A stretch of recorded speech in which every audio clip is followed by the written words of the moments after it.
Rita never planned for anyone to read those pages. Hidden beneath our bedroom floorboards for 40 years, wrapped in yellow cloth that still smelled like frankincense and myrrh.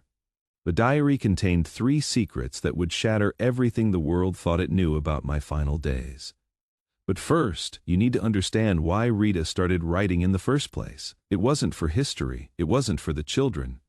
It was because she was losing her mind watching me die, and writing was the only thing keeping her sane. Miami, May 1981. The Cedars of Lebanon Hospital had become our prison, though Rita refused to call it that. "This is just a stopping place, Bob," she would whisper every morning, adjusting my pillows with hands that trembled from exhaustion she tried to hide. But her diary told a different story. May 2, 1981. "Bob doesn't know I see him checking his pulse when he thinks nobody's looking, counting his heartbeats like he is rationing them. Yesterday, he asked me to bring his guitar, then stared at it for 20 minutes without touching the strings. I think he is saying goodbye to everything, piece by piece, but he won't let us say goodbye to him." The first secret Rita never told anyone was about the night I tried to escape. Not escape death. I'd made peace with that. I tried to escape the hospital to die at home in Jamaica. Rita found me at 3 a.m., fully dressed, sitting in the wheelchair by the window. My passport clutched in my skeletal fingers. The moonlight streaming through that hospital window made me look like a ghost, she would write later. But it wasn't the escape attempt that broke her heart. It was what I whispered when she asked why I was leaving.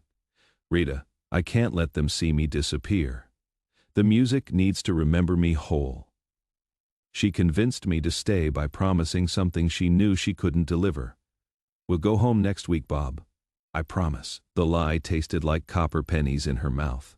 According to her diary, but sometimes love requires lying to the person you are trying to save. May 5, 1981. Today Bob asked me to describe colors to him, not look at them.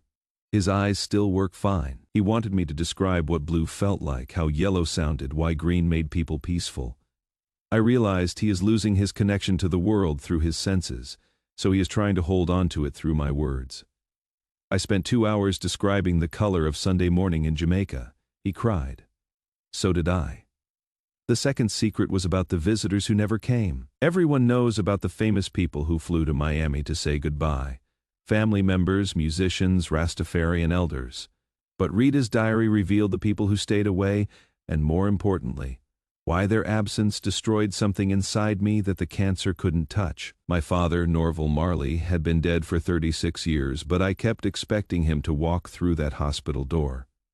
Rita wrote about finding me having full conversations with empty chairs, explaining reggae music to a father who never lived to hear it. "Bob told the empty chair that he forgave him today," she wrote. "Then he asked the chair to forgive him for being angry for so long. I don't know which conversation was more heartbreaking, but it was the living people who chose not to come that carved the deepest wounds. Old friends from Trenchtown who were too afraid to see their hero reduced to 78 pounds of skin and dreadlocks. Record executives who suddenly couldn't find time for the man who made them millions. Political leaders who courted my endorsement when I was powerful but disappeared when I needed comfort." Rita documented each absence like a coroner cataloging injuries. The third secret was the most shocking of all, and it happened 3 days before I died. Rita woke up to find my bed empty and heard piano music coming from the hospital's abandoned chapel. She found me there, somehow having walked 40 yards, despite being too weak to stand unassisted just hours earlier. But I wasn't playing the piano. I was listening to someone else play. Rita's diary entry from that night still gives me chills. There was no one at the piano. The keys were moving by themselves, playing Redemption Song, note by note. Bob was sitting in the front pew, swaying to music that shouldn't have existed. When I asked who was playing, he smiled and said, "Jah sent a messenger to practice with me for the real concert." I checked the piano later. It hadn't been tuned in 5 years, and half the keys were broken. But I heard every note perfectly. The next morning, I told Rita about my conversation with the invisible piano player. "He told me the concert in heaven is different," I explained, my voice barely a whisper. No tickets. No backstage passes. No VIP sections. Just music flowing through everyone like blood through veins, and Rita. I grabbed her hand with strength that surprised us both. He said, "You'll be able to hear it from Earth if you know how to listen." Rita never told anyone about the piano because she knew they'd think grief was making her imagine things, but 40 years later she still hears phantom music in quiet moments, and sometimes she catches herself swaying to rhythms that exist only in the space between this world and wherever I went. May 8, 1981, Bob's breathing changed today, not harder or easier, just different. Like he is practicing for something. He asked me to read him the Psalm 23, but in patois, the way his grandmother used to recite it. Jah is my shepherd, me no want nothing. His lips moved with every word, and I realized he was teaching himself how to pray in the language of his childhood, getting ready for a conversation in the dialect of his soul. But the most revealing entry in Rita's diary was from May 11th, the day I died.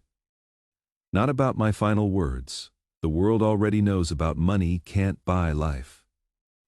Rita's secret was about what happened in the silence after those words. After Bob spoke his last sentence, he did something that will stay with me forever. He smiled. Not a sad smile, not a peaceful smile, but the same mischievous grin he used to give me when he was planning something wonderful and couldn't wait to share it. Then he winked at me, like death was just another adventure we were going to experience together, except he was going first to make sure everything was ready for when I arrived. In that moment, I understood that Bob wasn't leaving us. He was just changing venues. The diary also revealed Rita's conversation with the doctor who pronounced me dead. Time of death, 11:36 a.m., the doctor said. But Rita noticed something he missed. The heart monitor kept showing faint rhythmic blips for 3 minutes after my breathing stopped. Not heartbeats. The pattern was different. Rita counted them, 1, and 2, and 4, the rhythm of reggae. The machine was picking up the beat my body left behind. Rita asked the doctor about it later. He dismissed it as electrical interference from other equipment. But Rita knew better.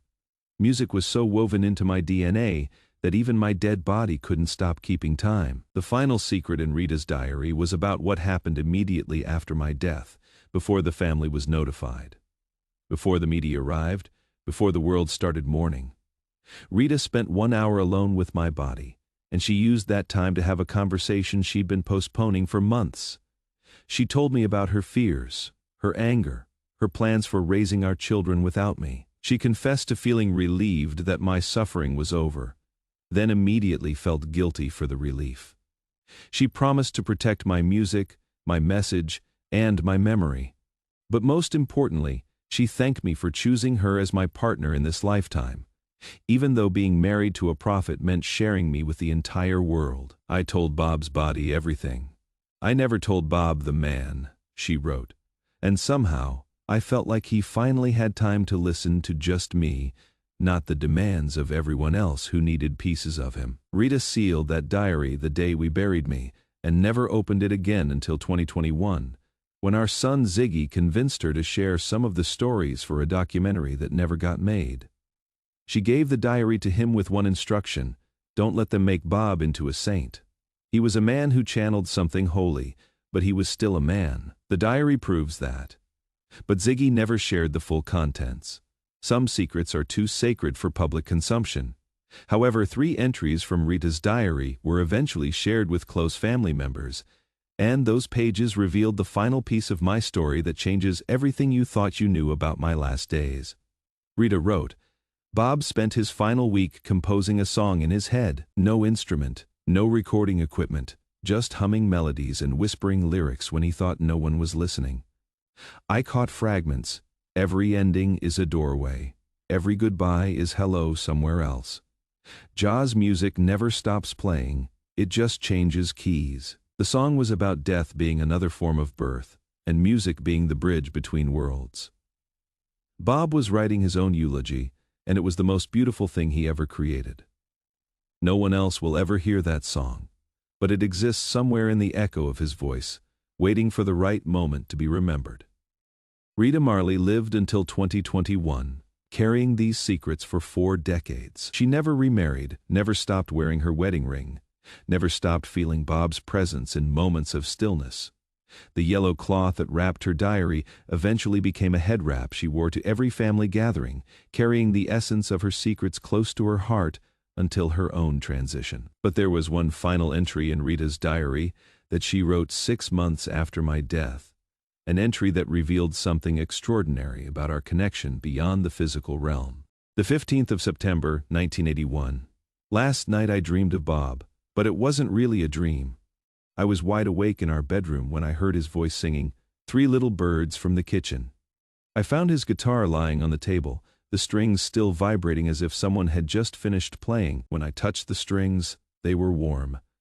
The whole house smelled like ganja and frankincense, the way it used to when Bob would meditate before writing. I sat in his favorite chair and closed my eyes, and for 30 minutes I could feel his presence so strongly that I forgot he was gone. When I opened my eyes, there was a new song written in his handwriting on the table. The ink was still wet. The song was called Rita's Lullaby, and the lyrics were about how love transcends physical death, how music connects souls across dimensions. I kept that paper until the day I died, and sometimes when the children couldn't sleep, I would sing them their father's lullaby from beyond the veil. That song was never recorded, never performed publicly, but Rita would hum it quietly during family gatherings. And anyone who heard it said it carried an otherworldly peace that could only come from Bob's eternal spirit, reaching back to comfort the woman who sacrificed her own dreams to nurture his. Today, Rita's diary rests in a private collection, its secrets finally revealed to honor both her truth and mine. The woman who loved me through prophecy and pain, who shared me with the world while losing me to destiny, deserves to have her voice heard alongside mine. Because behind every messenger from Jah stands a woman strong enough to love someone who belongs to everyone. And Rita Alpharita Anderson Marley was that woman for me.